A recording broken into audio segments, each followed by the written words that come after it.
معزز دوستو، دین اسلام کی بنیادی تعلیمات میں یہ بات بڑی اہمیت رکھتی ہے کہ تمام مسلمان نبی کریم صلی اللہ علیہ وسلم کی محبت، عظمت اور آپ صلی اللہ علیہ وسلم کے ساتھ سچا تعلق قائم کریں۔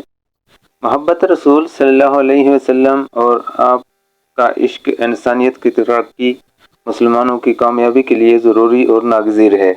ادھر نبی کریم صلی اللہ علیہ وسلم نے ارشاد فرمایا کہ کوئی آدمی اس وقت تک کامل مسلمان نہیں ہو سکتا جب تک کہ اس کے دل میں میری محبت دنیا کی تمام چیزوں سے زیادہ نہ ہو۔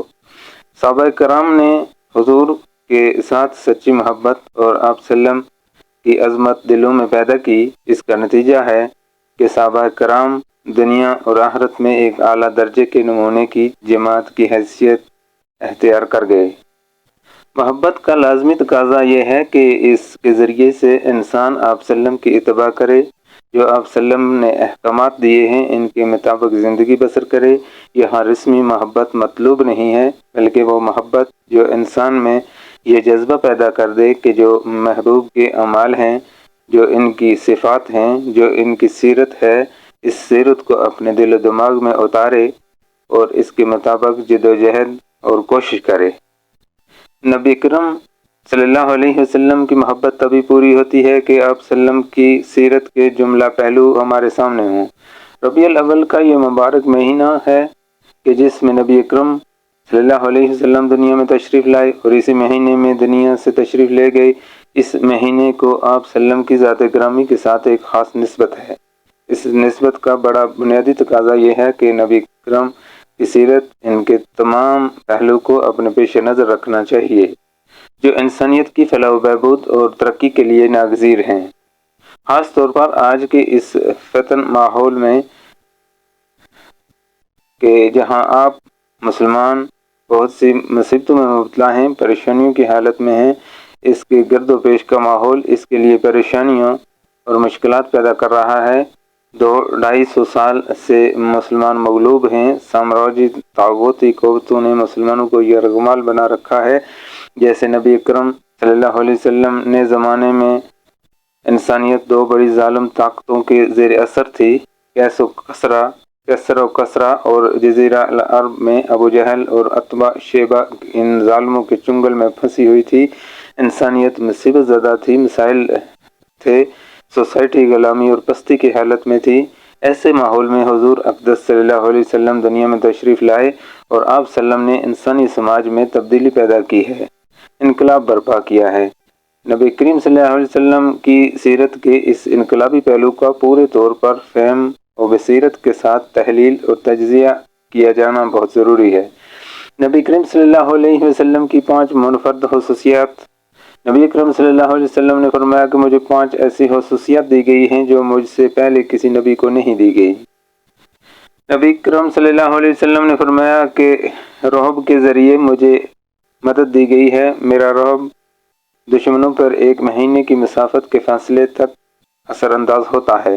اللہ تعالیٰ نے کفر و شرک میں مبتلا لوگوں پر میرا رعب پیدا کر دیا ہے کہ 1 مہینے کی مسافت تک میری ذات کا اثر ہوتا ہے۔ مکہ اور مدینہ سے 1 مہینے کی مسافت تقریباً کسر و کسرا کے مراکز تک جاتی ہے۔ نمبر 2، میرے لیے پوری زمین کو مسجد بنا دیا گیا ہے۔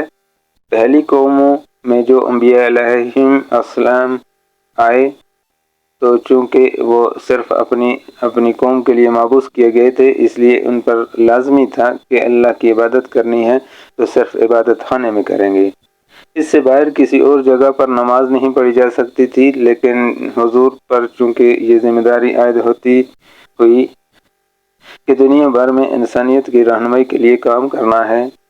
امام شاہ ولی اللہ دہلوی رحمۃ اللہ فرماتے ہیں کہ اس کی ضرورت یہی ہے کہ جہاد میں یا اسفار میں جہاں بھی نماز کا وقت ہو جائے تو وہیں پر اذان دیں، اور صحرا اور جنگل میں جہاں بھی ہیں کھڑے ہو کر نماز پڑھ لیں۔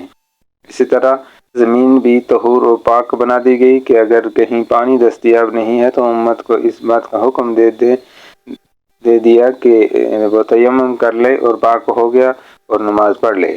نمبر 3، میرے لیے مال غنیمت حلال قرار دیا گیا ہے۔ امام شاہ ولی اللہ دہلوی رحمۃ اللہ اس کی وضاحت میں بیان فرماتے ہیں کہ چونکہ رسول اللہ صلی اللہ علیہ وسلم کو دنیا کے تمام انسانوں تک اپنی دعوت پھیلانی ہے، تو اس کے لیے ضروری ہے کہ جو لوگ دور دراز کے علاقوں میں تعلیم و تربیت، جہاد و جدوجہد کے لیے طویل سفر اختیار کریں تو ان کے لیے اخراجات ریاست اٹھائے، وہ مال غنیمت بیت المال میں جمع ہو اور اس کے ذریعے سے ان کام کرنے والے لوگوں کی تنخواہیں و وظائف دیے جائیں۔ اس لیے مال غنیمت آپ سلم اور آپ سلم کی امت کے لیے حلال قرار دے دیا۔ نمبر 4، نبی کرم صلی اللہ علیہ وسلم نے فرمایا کہ میری بعثت کل انسانیت کے لیے ہوئی ہے، پوری انسانیت کو درست کرنے کی ذمہ داری مجھ پر عائد کی گئی ہے۔ نمبر 5، مجھے تمام انسانیت کی شفاعت کرنے کا اختیار دیا گیا ہے۔ ان 5 چیزوں کا صحیح فہم اور شعور حاصل کر لیا جائے تو نبی اکرم صلی اللہ علیہ وسلم کی بعثت کا بنیادی مقصد اور ہدف سمجھ میں آ جائے گا۔ بالخصوص آج کے اس دور میں حضور اقدس صلی اللہ علیہ وسلم کی ذات گرامی سے وابستہ مسلمان ان امور کو سامنے رکھ لے تو مغلوبیت اور پستی کی اس حالت سے نکل کر ترقی اور کامیابی کے راستے پر داخل ہو جائے گا۔ ویڈیو اچھی لگے تو لائک اور سبسکرائب اور شیئر ضرور کیجیے گا۔